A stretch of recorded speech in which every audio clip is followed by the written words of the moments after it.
simple, simple, basique, basique, simple, simple, basique. Vous n'avez pas les bases. Vous n'avez pas les bases. Mesdames et messieurs, chers internautes de la Giga TV, merci et bienvenue dans votre émission Instant Vibes. Instant Vibes, la jeunesse au cœur de la mélodie, animée par votre animateur Chogo et qui est Dri Solution. Et on est ensemble. N'a pas fait Chogoumina, Amé Morota, Doron, Konana, un plateau sans fin, Amokuma, un Sego and Dongo, Amokuma Oka, Bituni, un Demsel Lagadogata, un plateau sans fin, Amna Masala, Watin Konana, Chogomina, Absera Famia, allez à Baratakabulu sans fin. Allez lire sur le Chogomina, la seconde Dongo Konana, Amna discuter Oka, Watin Konana. Bienvenue à un terrain sans fait. Salam alaikum. Wa alaikum salam. Kan memi. Alhamdulillah. Ça va. Yala nga do korofo la. Ibi présenté bi toko ani jamu fo état civil la. Ibi la gi toko fene fayen tokoni. Donc là toko juma me fima milieu konnana. Ok, bonsoir la famille. Donc ne toko Malian Oji, me donc de date. Du coup, me bo Amdalay. Ok. Voilà. Mais toko seba l'état civil. Oui, Mamadou Kone. Mamadou Kone. Voilà. Ouais, on continue toko mai. Sallallahu alayhi wa sallam. Avant naissance bora sans ngake. Nyaro yik mi wajul garo la ako kera tugul. Non, bon tiens, là honnêtement, sincèrement, mata wajul garo la. D'accord, mais kuma do fo ko mo do toko nun toko ma. An kuntigi Muhammad sallallahu alaihi wasallam. Atoko ma ngu chama vaka bo ne ko de vaka bo. Non, bon, on a position. De vaka bo mais on a position. Problème dala. Mais nam dum nako bi Malen Oji. Ici yoro benen rodina est-ce que demi bula e furlu na. Bon, actuellement, nous sommes Amdalay. Amdalay, ma grande famille là. D'accord. Problème dans la menine, il faut nous afficher nous parce que nous première position qu'on fait, on est pour l'intérieur. Non, problème faux. Ah, parce que fourbe. Muta ou Fenevino. Al Muta Tibulu. Non, faux. Faut bâtir non ensemble. Je vous rappelle que Instant Vibes c'est que les gars. Quand la donne à Fogo, sans nous nous fait que là, on en la sort. Sabla au d'abord au bora problème chamana, mais déménagement qu'on fait on a. Au ato, en tout cas, on a donné. Mais ni Allah sonama, atna fama amatouni. Malen Oji, Amtani Babou. Malen Oji a resté sur le donc les milliers qu'on en a. Précisément, rapport milliers qu'on en a. Bon, on est resté sur le rapport milliers qu'on a. Au tout début, il va donc encore la main, comme il va avoir les gaspillés. En la main, maintenant, mais vers 2012, 2012, à Wakati rapport Fanga Soro, parce que Clash of Madagascar, donc, un rapport a été influencé 2012 du coup, bon, ni fait un cas de mourir. Bien vrai que on me colle la main, on me a commencé à flow, c'est l'intérêt donc, il y a pour la 2016, il y a donc des dates. Donc, Malen Oji a donc là, pour la 2016. Mais il a influencé un rapport là, vers les 2012. Il y a un chama, am se ka fo ko no iba wani gaspinu. We adam ne ka demsen chama influence au période na yera nyuma clash période surtout ebe niveau na iko ki sigoro benembe Amdalayma. O wati la gaspinu era fene mais vers les Lafiabougou. Iba wani o manja nyona ko Lafiabougou to nguru bugun fen do mouvement be mais c'était facile ga y influencer. Mais am dum nako beski album do be Malen Oji bolo. Non, bon, actuellement, ma album que parce que niveau ko ke va jatemine quoi. Donc les dates ko bien vrai à Kadibé ka ko ba o ka exploit pas o mais ma album que ka dans kan pour nera honnêtement sincèrement ma c'est album que follow. OK, du coup la ma album que parce que yani ga album que EP ou B mixtape ou B ya du coup ma album que follow album Temolo Fauche Temolo mais moi ni single ba dene que le pouvez molo. D'accord, voilà et puis à bébé YouTube sans fait. Maintenant déjà dans ta radio comme YouTube question fin aborder la yoro aborder la YouTube sans fait l'antara nam fait qui ambi coordonnées du monde. Bon YouTube sans fait Malian Oji officiel ni au taper que ça soit sur YouTube ou sur tout autre réseau social les Malian Oji officiel d'Odron il y a information de d'accord problème là mais il go ki i ere bulu il a niveau là il m'a c'est album que follow déjà mais go EP ou bien non mixtape ou bien non donc bien black est-ce que EP do bulu be mixtape do quel non non EP Temolo mixtape fana quel d'accord voilà kumina epe kelente c'est pas que sinon dɔnkilida yɛrɛ filɛ nin ye dɔnkilida tiɲɛna ala y'a nɔgɔya ne ma taala min na parce que depuis n y'a daminɛ sɔn fɔlɔ fo sisan nɔ ni mɔgɔ yɛrɛ yɛlɛna u bɛ se ka taa lajɛ o kelen de don mais n'i y'a ye m'a kɛ parce que n bɛ fɛ ka koba de kɛ quoi voilà donc a bɛ fɔ cogo min na pour aller mieux vaut aller doucement o ka fisa i k'i précipiter ka ko lankolon kɛ quoi donc o de kama m'a kɛ sinon fosi wɛrɛ tɛ a taala min na a moyen bɛ yen fɛn bɛɛ mais n bɛ fɛ ka ko kɛ dɔɔni dɔɔni étape par étape. D'accord. Voilà, c'est juste ça. Ok. Ouais. Mais est-ce que Malène Oudjina Fama y a rappeur Tchaman non? Ou tu as un groupe d'offres flow? Soit nous avons solo là. Mais est-ce que Malène Oudji, est-ce que tu as un groupe d'offres? Yannick c'est solo ma? Est-ce qu'il y a un groupe d'offres barra que nous avons fait collaboration que nous avons fait à thème? Bon, non, ni groupe fauche ma collaboration. D'accord. Ni groupe ma collaboration que bon ma do groupe fene là. D'accord. Voilà. Donc wakati do la interga do me sigida la donc les dagu kadoué. Bon kelen il y a un Basco King, bon kelen do un fene be Stifler Easy. OK. Donc olu donc les dagu kadou le mais Basco avec me donc les daga pro. Bon Stifler Easy aller donc les dagu kadale du coup ñolu gerena ay fin do ke ñogon fait. D'accord. Ay donc les dagu ñogon fait mais aucune collaboration drone. Sinon groupe tenir. D'accord. Voilà. Donc depuis Malène Oudji dara ma groupe que ne ma fauche que ma carrière sonore là avec mon staff amaga barake kata quoi. Mais mon il sera un groupe que genre tu as hyper voilà bon groupe combien sera un groupe que parce que objectif ko donc les dans la peine objectif ko. Ouais donc ka fo comme état de groupe là et puis groupe reflet tiɲɛna wagati dɔw la a nana hakili la mɔgɔ caman y'a proposé mais ni mɔgɔ ni ye groupe ko fɔ n ye ne b'a jateminɛ est ce que peut-être que i bɛ taa sɔrɔ e parents ne ka parents an ka kow tɛ kelen tagalen ɲɛfɛ e parents bɛna fɛ e k'a dabila bon ne dun parents laisser passer de don donc o yɔrɔ ninnu na donjan ko de don quoi sans tɛ du coup o de la groupe ko ne ma sɔn a ma quoi parce que fɛn min don manamana ko tɛ ko an bɛna dɔrɔn k'a daminɛ ten tɔ et puis fɛnɛ tagalen ɲɛfɛ ni e ye ne bila a bɛ kɛ problème ye. Donc, donc janko de la groupe ko ne ma son ama quoi. OK. Yeah. Mais très généralement en domaine qu'on a nous rap domaine qu'on est très généralement. Il va rappeur da studio là au son que. Mais est-ce que groupe doit évoluer répéter les pour que ça live vous faites préparer dans les jours à venir. Ouais, actuellement au Bemolo. Sans au Bemolo parce que frère Badi ne vient nous me donner là. Voilà, donc nous devons para au Bemolo faire. À mes répétitions keso bon ni ne yɛrɛ bɛ kɛrɛn na ni n ka staff fɛnɛ grâce à moi sisan a tila bɛɛ bɛ se bagage la parce que n bɛ fɛn min kɛ o fɛnɛ y'a kanu du coup u bɛ courage don na an bɛ baara kɛ ɲɔgɔn fɛ quoi surtout les plans n bɛ taa kulu la des trucs comme ça pour que ka voix ɲini quoi. Mais à part ça, est-ce que le groupe musical doit être batterie, les instruments sont là, il y a les batteries, il y a les guitaristes pour que ça joue quand don fait milliers de bon comme y'a fait cogo min na ko ye dɔɔni dɔɔni ye quoi ko ye dɔɔni dɔɔni sinon olu bɛɛ bɛ n ka vision na mais n bɛ ka taa dɔɔni dɔɔni a ka di n ye mɔgɔw ka taa n bɛ k'a fɔ cogo min na dɔɔni dɔɔni mɔgɔw ka taa n ka dɔnkiliw lamɛn ka niveau jateminɛ parce que malirapu sisanama mɔgɔw bɛ wuli ka a essayer ka ko dɔw kɛ bon après an b'a ye a bɛɛ ka succès bɛ tila ka basculer a ma se an ka tɔgɔ fɔ donc o de kama ne bɛ kow kɛ dɔɔni dɔɔni quoi. Mais pour que don mais ni fɛn o fɛn kɛ mɔgɔw ka taa n ka projet la bɛɛ qualité fɛn bɛɛ tout yeah. Mais an bɛ don min na ko bi sɔni an ka bɔ plan national kɔnɔna na nationalement yɛrɛ est-ce que il y a un rappeur ou bien dɔnkilidala dɔ bɛ yen nɔ mun hali ni ye rappeur tɛ mun i y'a admirer kojugu a ka di i ye k'i sen na o tigi sen na nɔ na. Sur le plan pardon c'est national i n'a fɔ Mali ni an ye Mali yɛrɛ ta k'a lajɛ est-ce que dɔnkilidala bɛ Mali kɔnɔna na a kɛra rappeur ye o a kɛra ni musicien wɛrɛ ye o.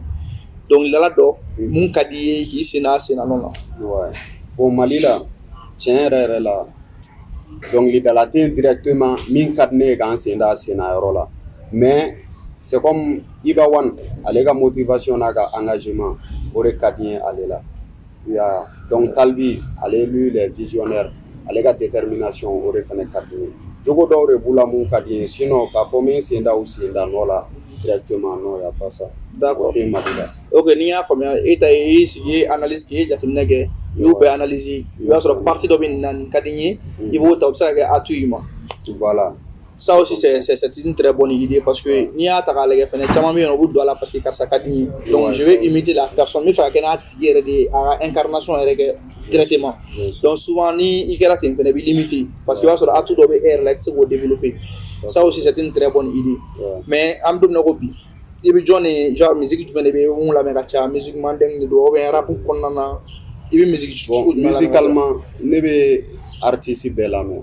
Malirapu era surtout, mais malirapu la metro munu donne no munu donne te nebe et puis korokew u ka cha quoi même ko chaman bare la même malera per bela me ni somi jara dron ané moné be na fo né moi je suis artiste rappeur mais ni fan du rap fene quoi donc les doumans dron ne bo la me d'accord si c'est bon seulement ça passe mais malene oji ebe genre parce que rap fene ko na genre ba kono c'est vrai so rap mandeng be no regu ba kono den solo ba kono mais ebe jumenege ebe genre bon moi je fais du rap gang ne rap gang ne je dénonce en plus je critique d'accord dénoncer les mi ni ko min kera mais rap gang dénoncer les mi ni ko min kera na ma ben ma fo ina fo par exemple mais misali do di nga son la bando be ama bla folo au son il m'a fois kono j'explique que c'est comme diplôme bambolo ante barala Pepsi den bora moroko kana kale bena Pepsi de o e fama den ko nga termina o bora moroko kana kale bena ta stage la du coup ne dimina ngo meta kulunta meta migration on a nyoko na je dénonce mes critiques fenake ni gouvernement mata komunu ke na tebe ba fo on a nyoko na d'accord donc voilà je fais du rap gang mais kuma ghetto ka parce que y avait street konona la mo ke me ghetto kono moko me moko no conscience ou ira nyokona ka ira moko la ibse kan mais à la base barake quoi ya du coup d'accord au famille. Mesdames et messieurs, chers internautes de l'Agiga TV, juste après la pause, on se retrouve ici sur ce même plateau. Instant Vibes, la jeunesse au cœur de la mélodie.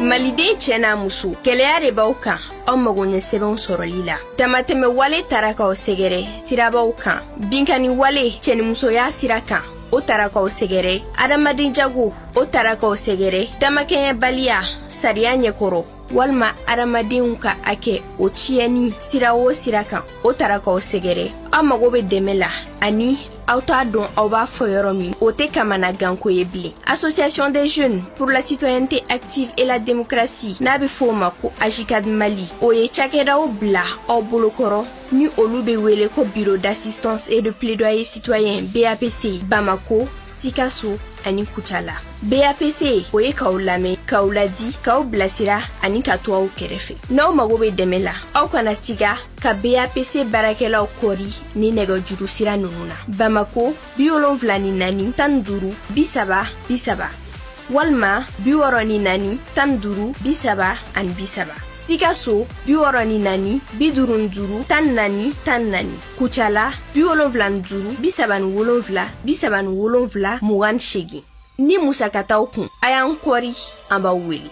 AJICAD Mali. Mesdames et messieurs, chers internautes de l'Agiga TV, nous sommes de retour juste après la pause. Au bout de ça, on a pu BAPC mon publicité. BAPC obéit en fait un AJICAD là, au fait on va pas rappeler moi. Moi on est égal sur document administratif là. Walma égal sur Seraban sans fla la nama fomako et les tracasseries routières. Donc il se qui sort de Uluma, il vous voulez ou numéro be affiché en public na il se vous voulez tout comme ça demande ema ka il placera. O BAPC ka pareil. Donc on est ensemble ni bere begi Instant Vibes konona donc o fene ko vetu ni angel nga plateforme do fene sigi 50 no malikarasi fene joro babe ni kelen fene na donc abse ka taka ulu fene consulter ni am ko mun grani seraban sanfla la ko ay problème ne soro ko ataro akanga permis sara no infraction routière ya ataro fa permis sara donc abse ka taka malikarasi sanfé abulu taper abse ka aka permis bela jelen soro no en même temps impôt ni taxi ko bu chuko na ulu be soro a sanfla la ka bo yin fene abse ka kuna fun jama soro no oye en plateforme sanfla no oye malikarasi ina fo projet ba mu yo ni état ka réaliser abse wulu kuna fun bela jelen soro malikarasi sanfé et on est ensemble ani malien oji mi ñokona malien oji ouais ko be di ouais alhamdulillah donc on tra pose là pose ko fait en cla ñon soro ya to ni en Instant Vibes ci kon nana bon maintenant mi fera une alim qui la sano comment toi tu vois la musique malienne surtout le milieu arabe Bon, il y a une question, et puis question bargaman au fenêtre. Bon, sans année mina musique malienne qu'on a là. Il va donc rap ou tchène avec avancer, mais vision était manouna quoi. Il m'a manou vision taula, il m'a fait ma vision était manouna. Parce que manou n'y a déjà manou mais nous avons la barakelle ni là de quoi. Ok. Ce n'est pas bien. Il sait qu'on encourager à la barakelle na, mais tu n'es pas obligé qu'à tirer là de. Du coup, on est malgré pour un problème quoi. Et en plus, succès est sur mais warté sur. Oui, des fois pas. Arabu be que war kama. Il m'a succès qu'a dit mais warté sur manu te war sur. Bon manu te war sur pour mina parce que succès précoce. Il m'a fait mani be ka bol succès toko fou no fait. Du coup il te war sur erreur malgré pour problème. Parce que il veut mourir malgré pour la en programme ou toko pour la fin mais war rete sur le concert ou que ça marche mais warté soro wera ba fam maga fo chugum na quoi voilà oredo Donc am dum nako biere ga jatine ori. Voilà nega jatimne ori sinon le rap malien ça avance très bien pour au niveau là mais troisième génération comme wera ba fo chugum na kadam no la ga jidu évolution tin quoi. D'accord. Ya parce que moi nous me n'aurons les trop ka parade. OK. Et puis yana ngwa se ma ku midalum e talbiga kuma dola. Talbi ke aga jogo do bala mun kadi amam tay dado iba fen la ko jogo do bala ko mun kadi mais récemment ay iba label do la 5 ans label mi enregistrement be ke no clip be ke fen sama be ke talbi fene ale fene label ba fene bulu no jagela musique o fene ga label ba bulu en même temps récemment tuguni ay académie do règle on a ali imudu suba kon nana maintenant comment toi tu vois ces projets et réaclina junior là. Ouais bon au projet c'est une très bonne initiative on a quand il y a rap pour demain. Voilà, donc mes bonnes chances de souhaiter Talbin Ibawan Flabe, donc à la coupe là, à Kadoué Chokom, à la coupe ça vaut douma quoi. Vraiment, à Pony avec un demain. Il y a parce que Talbi est à casting donné Tarala, malgré une masse sélectionné, mais on t'a assisté. Ibawan Fanata Benali. Ok, on sait jamais. D'accord. Il y a fo na bara yana parce que mo chama me no folo label ko nu peut-être que na fo na wa ko masa a kulema be no so iba no re kliba re ma fo to na olu mu da fo kai fen no da son bo mais na label u glana ya re ave mo chama arranger a mo chama deme na fa fo to am do ku yala ka a no a to be no quoi mais na par ailleurs talbiga yorola donc dara do be no mu face apparemment mbora ga sana clip do ke a son do ga a clipé so un clip len ko fait akara ne problème fitin do mo wula mo ko fait mais comment est-ce que et au fin vécu tout maintenant comment est-ce que toi tu as dit bon te fezaga problème comme ne rete malien be ay donc akera chogomna bon ne be se ga mi fodron eta ga la je ou ba un artiste ou femme ou ba nga génération ou ba en femme quoi voilà du coup ou quand respecter ou quand donc la femme ga paraminga rapu be ga na famina do mali kono presque 600 ans est-ce que au domaine yarabe ni arrêter au domaine team on peut dire mi me ga barake mali labo extérieur la ka teme rapu banga du coup amani ni nyamoko fe ko ni nga bara yi wani ni nga fam dro kana ore ne bulo ga fe d'accord wani ni nga fam OK mais na iwa ma ko i won yi morceau barinke en même temps il clip do fene ke bon maintenant morceau qu'on a fait comme morceau de la main pour que peut-être que mum se ka do mana ni émission lege absolu excité ka taka et pas juste sans faire ka morceau la main gagner voilà donc akadi nga freestyle voilà il se ka morceau do freestyle do bla mum se ka mo pousser ou fene ka taka pas juste sans faire ka taka to lege quoi.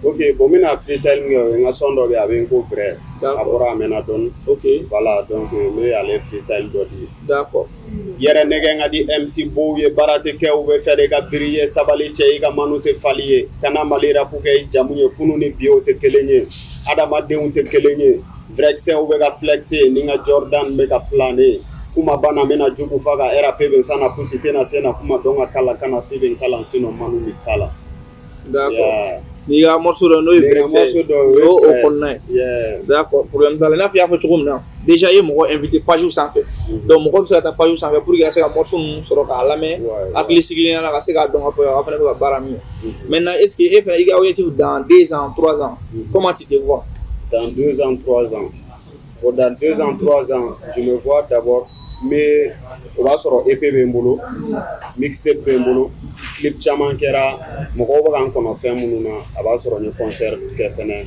on va sur un fit important. Dans 2 ans, 3 ans, projet Moudoube, du Korolo, là, ben 6 ans, donc dans 2 ans, 3 ans, Mokoba nous réalité. D'accord. Voilà. Ok. Maintenant, par ailleurs, comme il m'a collaboration bagane rappeur, mais dans l'avenir aussi, avec un projet gagné rappeur, que ce soit Mali ou Mali. Bon, donc les daires là, tiens là, mais comment sincèrement parce que artiste ben il a fait nous. Featuring c'est il sait qu'il faut qu'il veut donc il a quitté featuring mais featuring ban mané voilà featuring ban mané. Pour le moment, on est basé mais on est dans follow nière quoi. Donc nous donnons 600 au coffre featuring ko lu sur ka jatem parce que Malila Malien rappeur est featuring ke minga ma featuring mo côté ta featuring mo ko fait qui veut faire atiga toko di mo we fendo. Il veut ta sur moi je fais du rap gang toi tu fais du rap gang na mixera ka podo ke am se ka lourd di fanuma ne bolo featuring ni o de ne featuring ni ya d'accord du coup je vois maintenant par ailleurs okuni featuring ko ni fan yere yo fo ko wala wala akadi ka featuring ke itsaga don la ke featuring ke mais amandi anu ka na go sanga ko featuring bage je veux que ga boy yere yi folo parce que awsena mo dun la do kana fo ko karsa den labo ouais boy be yere dronte alni mo ko labo ibeta mo ko mte ka pege ganye ni o ye de me pege la est-ce que il se ka pege ga tenola aga gele amanga ya mano ko quoi du coup oredo on est là avec famille moi je veux vivre dans ça ne veux faire warre sur la ka faire la ka réussir la très bien d'accord on plaignait bien quoi il y a fait mais c'est ka to ne ka ko avec bodron à tout ne to faire quoi d'accord il y a OK maintenant émission ko nana ni instant vibe c'est ni chien pour instant vibe c'est ça maintenant comment toi même tu vois l'émission il est là pour bon, comme il y a une chaîne pour l'émission santé, donc il y a une question importante de voir et puis c'est pour nous aussi avec un thème surtout tocoté en mouna sinon si chama me on veut tocoté pour les nini mais ni ay idée sur quand on veut tocoté en mouna franchement on est folie d'attendre voilà ma soutenu je vous soutiens à 100%. Merci bien donc d'accord par ailleurs au beko fait ça non genre il y a propos là-bas magan là-bas me c'est que mais ok bon magan là-bas mi mene bolo kanya shi malien paiement tout d'abord on a janga ke kelen parce que malien planté ñokon fait quoi ya on a janga ke kelen parce que na maga kelen ama ko be mina an se ka soro ya me kule karsa rappeur karsa ni dugu nigérien fin nous c'est parce que al san era ta valeur do an rappeur là donc état ga la jaga valeur do ana fanu fene ga valeur do artiste là ba ta mo ga son pour que rappeur ou se ga do ba ar la to d'accord ya donc kuma de bene bolo kala c'est bela jele nek la be club là mo ko tama fama parce que caméra mbi ga ni ala sona ni caméra mbi jata ba bla je mo ko fene wa e doléance mbi ouais donc ni instant vibe si ina fo abora ka mesana kuma lawana a fo tumla na ka valeur don an mali art du goroma don bawla lu munu mi arke an se an valeur do la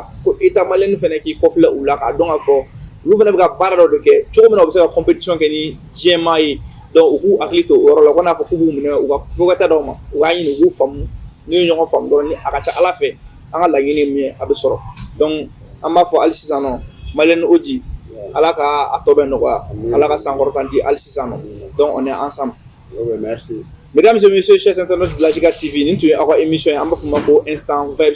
Instant Vibe, nous avons animé ni Obalmake, nous avons des solutions, nous avons animateur Choco. Donc, nous avons animé j'ai dit, nous avons Juma, aga bololo sans faire, nous avons page et page Facebook ou aller dans chaîne YouTube. Donc, moi, il y a une Giga TV, chaîne YouTube ni page Facebook, agata abonné, agata émission nous belle de nous sur tout maintenant. Obsega aga artiste ga kuna fonya soro o sanfɛ ani ka se ka émission nu bɛ tomɔtaw sɔrɔ a la donc ni ala sɔnna ma an bɛ nin sigi aw ye dɔgɔkun o dɔgɔkun a tɛ fɔ nin kɔ donc an b'a fɔ an kanubaga fɛn fɛn bɛ yen nɔ ale ni an filɛlibaga fɛn fɛn bɛ yen nɔ diɲɛ fantan ani naani bɛɛ lajɛlen an ka foli bɛ u bɛɛ lajɛlen yɔrɔ mɔgɔ minnu bɛ Mali kɔnɔ mɔgɔ min Mali kɔ kan k'a daminɛ Faransi n'o ye Paris Umu de Paris Musa de Paris an ka foli bɛ aw bɛɛ lajɛlen Lidi an ma ɲini kɔ depuis États-Unis donc an ka foli bɛ aw bɛɛ lajɛlen Inch'Allah on est ensemble Malien me font faire que Instant Vibes les gars, il faut les loups. Donc Instant Vibes, la jeunesse au cœur de la mélodie. Simple, simple, basique, basique, simple, simple, basique. Vous n'avez pas les bases. Vous n'avez pas les